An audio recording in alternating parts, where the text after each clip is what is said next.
Hey, you guys, this is part 2, just to wrap up the video I posted earlier,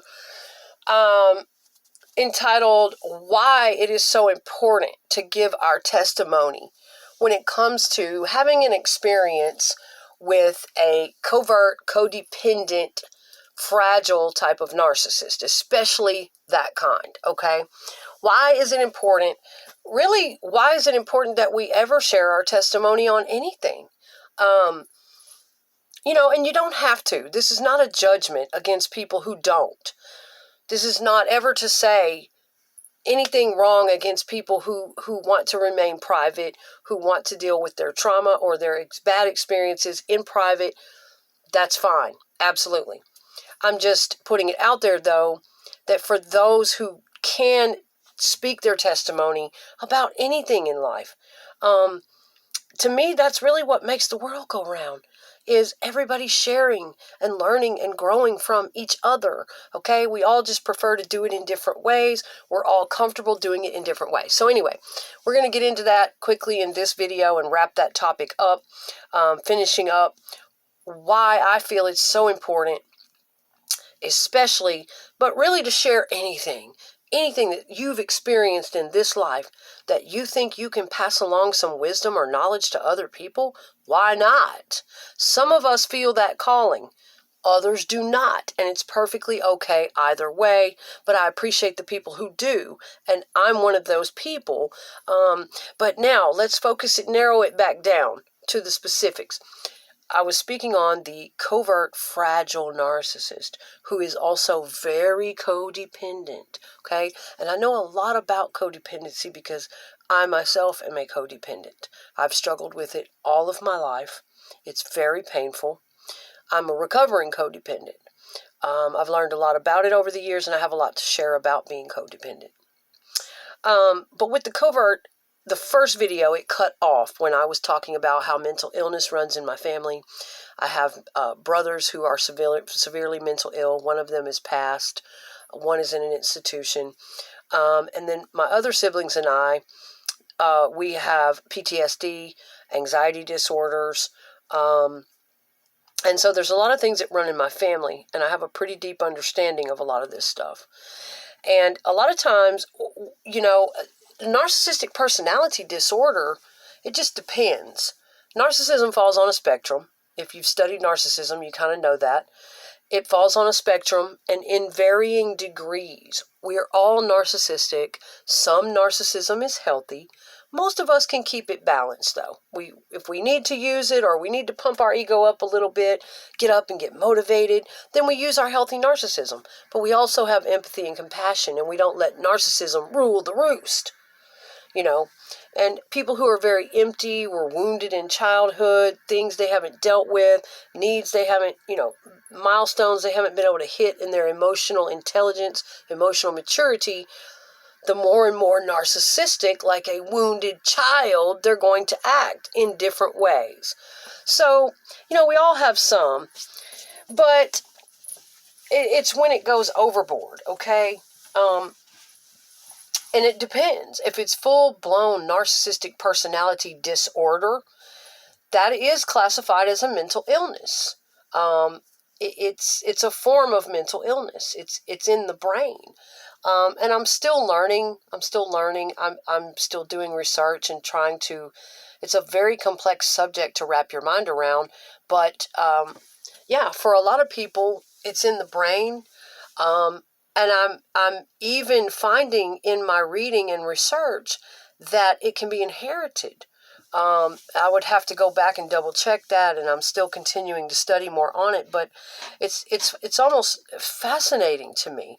But it also can develop from childhood trauma, neglect, abuse, overindulgence in the childhood. Something going wrong where the self-esteem and the attachment levels and, Lord, it's very complicated. But with the covert narcissist, it's just a whole different ballgame, guys. They are what you call the nice guys and the nice girls of the narcissistic world. They put on this really big show, this mask. Sometimes they act a little more on the helpless and vulnerable, fragile side. I'm so sad and lonely, and please, nobody wants to talk to me. There's a reason. You best bet your ass if somebody's coming into your life like that, there's a reason. If they're turning up the pity, we need to know these things. We need to pass this along so people can be ready and prepared. Because I'm tired of these types of people destroying other people's lives. Okay? And yes, we want to feel sad for them and sorry for them. And they're going to have all kinds of sob stories. And a lot of the shit they're telling you is true. It has really happened to them. But here's the difference between the narcissist and a regular person is that the narcissist's intention is different. They do not have good intention for your life. Whereas the normal person telling you a sob story, a bad story, sharing it with you, generally they want to get some emotional support. They want to use that support wisely and go on and heal and grow from that. The narcissist is telling you the sob story so that they can manipulate you. They are using real events from their life that really happened to them. Yeah, a lot of them had terrible lives, yeah. So, that will trip you up. You'll go, wait a minute. They're not a narcissist. They're telling me the truth. They really had a terrible life. I feel for them. I did too. I do too. Who hasn't had a terrible life? But the thing is, don't let that trip you up. Their intention for why they're telling you the sob story. They're telling it to you not to get help, not to do something positive with your energy and your support, but to manipulate you and get further and further into your life and set you up in the brain to give them more and more pity, hold them less accountable for what they're going to do to you, and that, okay? So that's what that's about. They don't have good intention. And just beware of anyone who comes on really strong with the self-pity, okay? That is always a red flag, all right? Most people are not going to do that. There's a reason. There's a reason they're sad and lonely. There's a reason. Anybody telling you, I'm so lonely, I'm so sad, okay? I'm not saying that we should ever make fun of people who are depressed and reaching out, because I do it all the time. I speak out about my depression, my sorrows. Hey, I'm not ashamed. I will reach out. I'm not saying that we should hurt people that are reaching out that are depressed. No. But I'd say be discerning, okay? Use your judgment. Listen to that energy. Listen to your intuition. Because a lot of people are out to play other people. They're just out to put pity trips out, to manipulate others. Anybody that comes on that strong with the self-pity, you really need to be aware of them, okay? So, back to the covert, codependent, fragile narcissist. There's a lot I could say about this topic, but I'm going to continue it probably in a part 3. I will have other videos about it. But to end this one up, the main point I wanted to get across in this one is that, to me, I've put out other videos about this before. People's needs, okay? What needs are appropriate in relationships? What needs are not appropriate? What needs should we be able to meet on our own? We shouldn't bring childhood needs into a grown-up relationship and put that on a partner. It's not their responsibility. So there are certain needs we should be able to meet on our own before we partner up with somebody. I'm going to put out a whole other video on this topic because it's important. There's nothing wrong with having needs, okay? The world could not go round. We couldn't live in this world if we couldn't depend on other people. We all depend on each other in this great big world. Of course we do. But there's a way to go about that, okay? And the more responsible a person can be for themselves, okay? The more self-possessed, self-aware, carry their own load, put out the effort, be responsible, and work on their own issues that a person can be, then that is what is going to make the whole community work better. That is what makes the whole network stronger. If people can do that and work on themselves rather than be so dependent for everybody around them for self-esteem, for this, for that, the other, and not put out any effort at all that would do is drag the whole unit down. Everybody would be so drained out all the time that they couldn't help each other. Nobody would get out of that. So if people will carry their own load, be self-aware, be responsible for self to the best of their ability, and put out the most effort that they can and help themselves, then that way everybody involved has enough energy that if someone does fall down, they will have the strength and the resources to reach in and give that person a hand up. Give them some emotional support. And that way, everybody's not all drained out, okay? Codependency is never a good thing. It's very, very toxic. And a lot of people don't even know what it really is, how it affects your self-esteem. It's like a monster. It's like a drug addiction. I'll have to put out another video about that. So when it comes to getting our needs met, I feel like the covert narcissist especially is a thief. Highly narcissistic people, really, of any kind, they feel entitled because of what they didn't get in childhood and what they lack inside. They have this entitlement, and the covert fragile narcissist isn't going to show you that sense of entitlement. They're not going to be like, give me that. Get over here and do that for me right now. That is who they are, and they will show you later on after they've gotten you hooked, after they've gotten you emotionally invested. See, the covert is very afraid of abandonment, very afraid of rejection. They keep their mask on a lot longer. So they're not going to show you the worst of them for a very long time. It will come out in little bitty increments because they don't want to scare you off. They're very fragile that way. They don't want to, they fear your response. They don't want to be abandoned. So, but underneath that mask of charm and sweetness and I love you and I'm so sweet and I'm helpless, I'm so lonely, I just want a good person in my life. Underneath all that demanding, entitled, if you could read what is in the back of their brain, your jaw would drop. If you could read it the first day or two they're talking to you, underneath all that, and if you've been trained, if you've been around it before, you'll pick up on some overcompensation. You'll pick up on some red flags, but they're very sneaky. They can be very, very loving, very affectionate. They play on any tragedy in their life. They will milk that shit for all it's worth.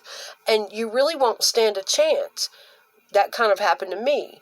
Like if they have lost a family member or lost a child or a death in their family or some kind of tragedy, and they come into your world while that's going on, you will be so concerned with their grief. You will ignore the red flags because of that. So you have to be aware of, they milk every tragedy, okay? But here's what I want to make the point in this video. They are thieves. I've talked about this in other videos about needs that don't belong in adult relationships, okay? To me, it is a privilege. That is the reward that we get for being a person who has done the work. We are loyal, we are committed, and we are putting the effort in to an adult relationship, a romantic relationship. Then the reward we get is we don't have to be lonely. We have someone who gives us emotional support and love and affection, and we get the reward of that, okay? But a narcissist, other than that, I feel like a narcissist feels like they can go out, snap their finger, and they are entitled. They don't have to do the work. They don't have to court you long. They don't have to date you long. They want insta-wife, insta-husband. They will move very quickly, and they feel like they are entitled to steal Okay? It's not really given to them. You need to think about this on a deep level. They feel like they're entitled to go out and just take by false pretenses, manipulation, masking, love bombing, coercion, pressure, whatever they have to say. But they really don't have the best intentions for the relationship, and they know who they are. They know they've got these problems. They know they cheat or they lie or they aren't all, they know that they can't emotionally connect deeply. They know they have all kinds of issues. But in that moment, yes, a narcissist will feel like they are in love. They will be feeling like, oh my God, I love you. This is great. You're the best. They are feeling that. And a lot of times they are hoping, just because a person is narcissistic and they have all these fucking issues, it doesn't mean they're not like every other human. It doesn't mean they don't long for love. It doesn't mean they don't long for true love. It doesn't mean they don't really want those things. And a lot of times they're very good at lying to themselves. They are so good at lying to themselves and believing their own lies and living according to that shit. It's insane. So they will literally lie. They're very good at telling themselves what they want to hear, and they will not accept any other reality. So they tell themselves, I'm in love. I deeply love this person. This person is my world. This is my soulmate. They convince themselves of this. So you have to understand that they are really convinced of this while they are love bombing you and really trying to get on in your life and get that commitment from you. Most of them have convinced themselves. They are feeling that shit in the moment. Yes. But what you need to realize is later on, they are not the type of people that can maintain that. They burn out, they're fickle, they're superficial, they get bored easily, they're always looking for backup plans. They are not going to really deeply emotionally connect to you for the long haul with the loyalty that you deserve, that you are going to be expected to put out, okay? That's the thing. So there's lots of little things to understand about especially the covert, fragile type of narcissist. But, the way I see it, guys, they are stealing. They feel like since they were abandoned in childhood, invalidated, abused, they never got to work on those issues. They're living under all these patterns and defenses. They feel entitled. Manipulators and codependents, toxic codependents, and narcissists feel that they're entitled, that they don't have to do the work the rest of us have to do. They don't have to go to therapy. They don't have to sit home and read books when they might have wanted to go out and party. They don't have to put in the time and energy to better themselves, better their emotional intelligence, be better people, work on their issues. They don't feel like they have to do the same things that we do. They are entitled, okay? And they all have that sense of entitlement. Don't let that covert, codependent, fragile, don't let that one fool you. They have the same sense of entitlement that grandiose narcissist has. The one that's going, get over here and do this now. The covert, sweet, loving, helpless, they have the same sense of entitlement. The same sense of entitlement, except they do it under this, watch how I get this person under my control. I'm so you boo boo boo boo. Ha ha ha. Yeah, I still got it. That is how they think. They are always sitting up in the back of their mind, mocking you, feeling superior to you, feeling like they are better than you because they tricked you.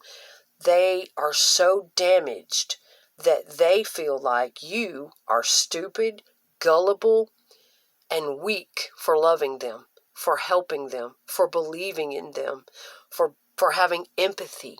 They think that is stupid, gullible, and weak because they're still trapped up in their own matrix, in their damage. They're a product of their environment, and they've never gotten any better or gotten out of it. They don't realize that most of us, now sometimes there are gullible people out there. I can even be a bit gullible at times. A lot of times I I've chosen to be gullible. I've chosen to blind myself. Or just ignore the red flags. We've all gotten caught being gullible. But for the most part, we make a choice. They don't realize that healthy-minded people, a lot of us have already come from the streets. We've already come from being manipulators. We've already been the narcissist. A lot of us were products of our own environment, and we had to go to therapy, and we had to work on ourselves and outgrow it. A lot of narcissists run up against people that they meet their match. They don't realize that they have met a recovering codependent or a recovering person who came from trauma, who grew up under a narcissist, who had degrees of narcissism themselves and outgrew it. They don't realize they've met their match, you see, and they don't realize that it's a choice, that I'm choosing to love you, okay? I'm choosing to give you my light, my empathy, my energy. I see a lot of what you're doing. I see a lot of this, but I'm choosing to give you the benefit of the doubt. I'm choosing not to hurt you back. I'm choosing not to take vengeance upon you because I'm a fucking grown-ass, mature adult who doesn't have time for that kind of shit. They think that because you don't run around manipulating, causing chaos, taking vengeance, doing all these weird things that they do, that you're stupid. Yeah, that you're gullible, stupid, not smart enough to do it, not smart enough to manipulate anybody. Lord have mercy. Unfortunately, I was doing that when I was like 5. I had to outgrow that. I